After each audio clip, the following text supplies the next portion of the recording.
Às vezes pensamos na ideia de um governo de coalizão como algo que possa somar propostas e buscar atender os interesses de diversos setores ideológicos, o que talvez traria uma facilidade em exercer esse governo. Mas se a gente olhar por outro lado, um governo de coalizão também é uma forma de desagradar muita gente, já que temos muitas pessoas no mesmo barco com ideias completamente diferentes de quais rumos nós vamos tomar, como o caso do salário mínimo, por exemplo.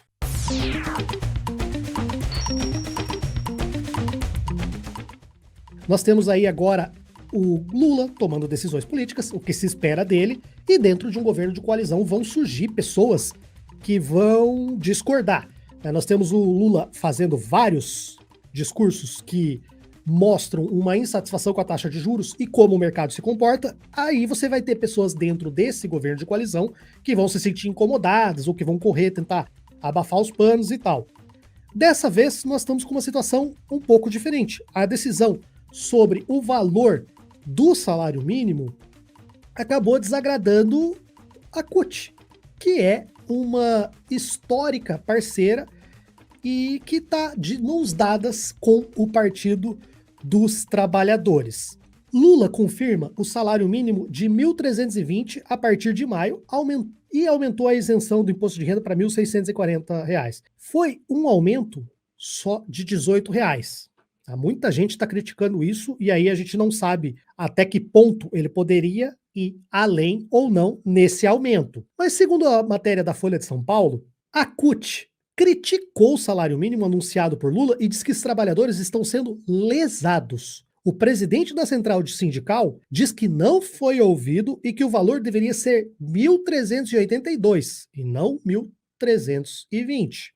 A CUT recebeu negativamente o anúncio feito pelo presidente Lula de um dos seus fundadores, do PT, de que o salário mínimo será de 1.320 a partir de maio. O presidente da maior central sindical do país, Sérgio Nobre, afirma que o valor deveria ser R$ 1.382,71 e que a entidade não foi ouvida pelo novo governo a respeito do tema. Crítica também feita por dirigentes da força sindical. Em nota, Nobre diz que CUT considera que o aumento anunciado pelo petista não é o esperado nem o suficiente e que os cálculos do DIEESE, que é o Departamento Intersindical de Estatísticas e Estudos Socioeconômicos, mostram que, caso o programa de valorização do salário mínimo não tivesse sido interrompida, a valorização deveria ser de 6,2, elevando para 1.382. É a força dos trabalhadores que movimenta a economia brasileira. Eu vou repetir porque isso aqui é fundamental, tá? Faria Limer precisa ouvir isso. É a força dos trabalhadores que movimenta a economia brasileira. Não iremos nos contentar com a proposta atual, nem aplaudir quem está nos lesando, diz Nobre. E aí a gente volta a falar que é uma questão muito polêmica, que é essa questão do governo de coalizão. Até que ponto você vai abraçar pessoas que têm uma divergência para criar uma governabilidade? Precisávamos derrotar o bolsonarismo? Precisávamos, era urgente. Mas vale a pena você agora, não, não digo virar de costas, mas eu não sei quais são as dificuldades econômicas, mas você deixar de atender uma das principais bases do Partido dos Trabalhadores, que é os trabalhadores, que é um salário mínimo digno, decente, a gente sabe que está longe de ser digno e de ser decente. É uma situação complicada, não é, Anderson? A CUT, ela tem uma ideia que é o seguinte, que a valorização do salário mínimo é a maior negociação coletiva do planeta. Que renda para o trabalhador é o que mais importa, né? E como disse aí o Sérgio Nobre, diferentemente, não é o mercado que dita as coisas, tem que ser os trabalhadores, porque a força de trabalho é aquele que vai lá e dá o dinheiro para ele poder sentar lá na frente do computador e falar o que pode e não pode. É uma coisa que eu lembro aqui, não é fazendo meia-culpa, porque realmente, como eu disse, a gente tinha que ter um poder de compra, até porque está tudo muito caro, Tassi. Compreende? Uma lata de óleo é R$15.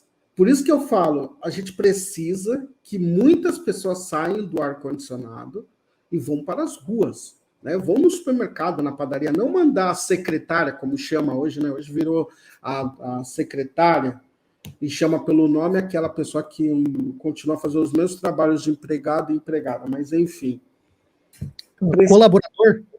Não, colaborador é mais para a empresa, para casa é a secretária. Não, para casa sim, mas é a mesma lógica. E o trabalho não é mais, ninguém é mais trabalhador, ele colabora, né? Eu sei que existe uma relação de colaboração, eu acho que a gente colabora um com o outro. A gente é colaborador, porque a gente é parceiro, nós é parceiro. Né? Mas não é parceiro igual do Neymar, não, dos amigos dele, não. É parceiro com lealdade, mas para coisas boas. Enfim. É um apagamento, né? É um apagamento da identidade, né? Para o trabalhador não se quanto trabalhador. O trabalhador está muito vinculado. É uma maluquice isso, mas eles criaram que a palavra trabalhador tem vínculo com comunismo e esquerda. Trabalhador é trabalhador. O que precisa é explicar o que é trabalhador também, né? Porque o cara acha que porque ele ganha 15 mil reais. Vou te contar uma história. Uma vez eu fui cobrir aquele dia que teve uma leitura da Carta da Democracia no Largo São Francisco, e depois eu ia para cobrir a manifestação que ia ter em sequência também na Avenida Paulista. Acabei dando carona para umas pessoas e o cara falou mais ou menos assim: olha, eu queria falar, né, do alto do meu privilégio, né? Eu tenho uma vida, né, estável, né, uma vida diferenciada, eu entendo, porque eu ganho 7 mil, eu e a minha esposa juntos, moramos num apartamento no centro da cidade. Aí eu peguei, né? Como ele pegou carona comigo, eu tive o direito de falar para ele, né? Tá, gente, você pagou a cerveja para mim, então se eu falar determinadas coisas, você fala assim: não, Anderson, senta aqui, vamos conversar de melhor. E eu falei: amigo, camarada, você não é privilegiado em nada. Você é trabalhador, mano.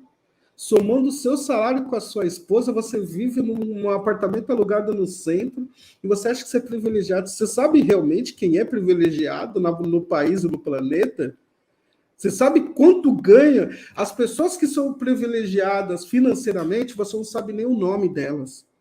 Elas são inexistentes. Elas não orbitam na nossa realidade.